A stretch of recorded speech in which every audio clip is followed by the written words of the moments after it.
स्थिति लेखन संख्या 50 स्टार्ट।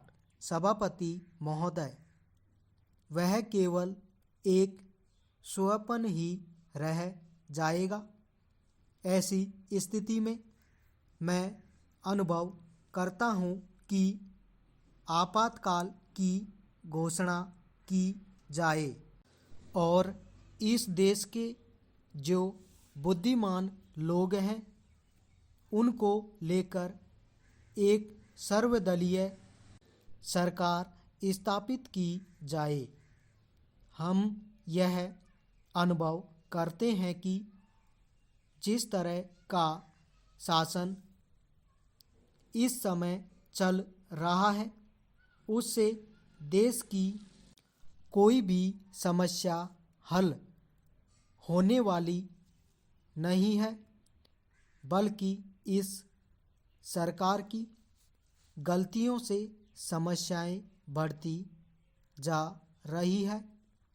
राष्ट्र की आंतरिक सुरक्षा के विषय में जो बिल मंत्री महोदय ने प्रस्तुत किया है उस पर अब तक जितने भी भाषण हुए हैं उनको मैंने बड़े ध्यान से सुना है। माननीय सदस्यों ने व्यक्तिगत स्वतंत्रता की लपेट में बहुत सारी बातें कही हैं और हमारे दल की ओर इशारा करते हुए कहा कि हम भी इसके औचित्य के संबंध में फिर से विचार करें।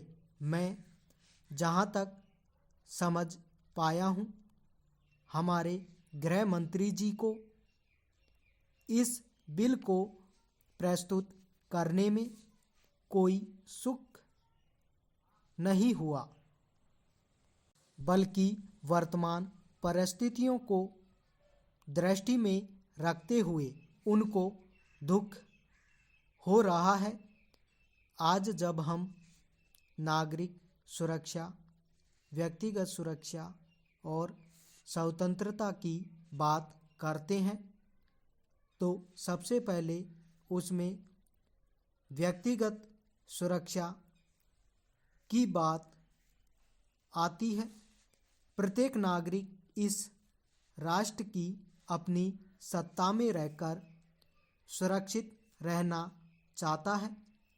हमने इस बात की सुरक्षा अपने संविधान में दी है और हम यह आशा करते हैं कि राजनीतिक दलों में आपसी मतभेद होते हुए भी राजनीतिक मतभेद का आदर होना चाहिए।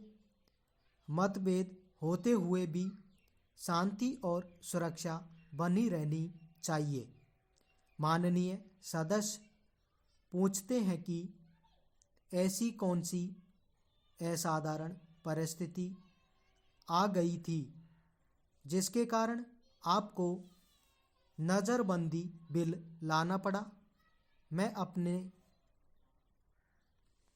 से कहना चाहता हूं कि क्या ही अच्छा होता यदि नेहरू जी की उस बात को जो उन्होंने लोकतंत्र के संबंध में बहुत वर्ष पहले कही थी आज भी स्मरण रखते हैं।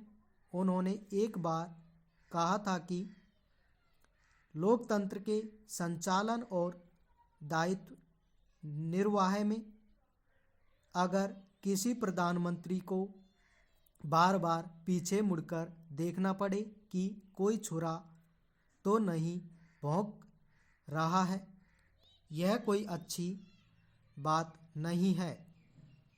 यदि ऐसी परिस्थिति देश में पैदा हो जाए, सांप्रदायिक दृष्टि से देश के विभिन्न स्थानों पर सांप्रदायिक दंगे हो रहे हो, उनका सामना करते हुए यदि हम जनता को सुरक्षा दे सके तो फिर किसी बिल की आवश्यकता नहीं है।